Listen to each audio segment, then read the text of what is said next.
Chintareddypalem highway sanction అయింది, order కూడా వచ్చేసింది. కేంద్రం నుంచి ఆర్డర్ కూడా వచ్చింది.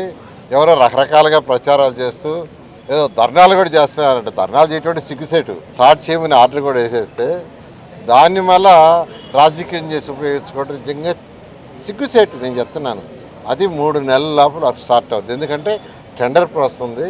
నేషనల్ హైవే టెండర్ ప్రాసెస్ కొద్దిగా డిఫరెంట్. వాళ్ళు టెండర్ ప్రాసెస్ పిలుస్తున్నారు. పిలిచి 3 నెలల్లో దాన్ని టేకప్ చేస్తారు. మాటలు కాదు, 1 ఇయర్లో ఆ వర్క్, అంటే వర్క్ టేకప్ చేసిన 1 ఇయర్లో ఆ వర్క్ కంప్లీట్ అవుతుంది. మంత్రి నారాయణ గారు దీనిపైన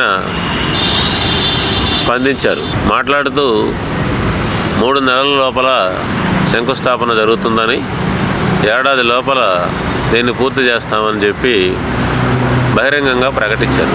మంత్రి గారు ఆ సందర్భంగా వాడిన భాష మాకు బాధ కలిగించింది. మేము అలాంటి భాషను మాట్లాడలేము, మాకు ఆ భాషా పాండిత్యం లేదు.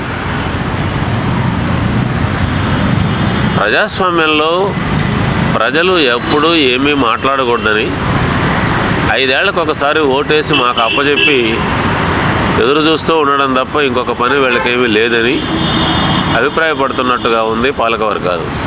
ఇది కరెక్ట్ కాదు. ఇది ప్రజలు తమ అవసరాల కోసంగా డిమాండ్లు చేస్తారు, నిరసనను వ్యక్తం చేస్తారు, పోరాటం చేస్తారు, వీధుల్లోకి వస్తారు, ఎంత దూరమైనా సరే పోరాడడానికి సిద్ధపడతారు. ఇది సహజంగా ఉన్నటువంటి చరిత్ర. ఇది ఎక్కడైనా ఉన్నటువంటి చరిత్ర. ఇది మీరు అధికారంలో లేనప్పుడు మీరు కూడా పోరాడారు. మా ధర్నాలకు వచ్చి మాట్లాడడం అనేటటువంటిది కూడా జరిగింది. వీటన్నిటినీ రాజకీయం అనడంలో ఏం పాయింట్ ఉంది? కాబట్టి ఈ రకమైనటువంటి భాష మాట్లాడి ప్రజా ఉద్యమాలని కించపరుస్తూ మాట్లాడడం అనేటటువంటిది మంత్రి గారికి సరైనది కాదు అని చెప్పి మేము అభిప్రాయపడుతున్నాము.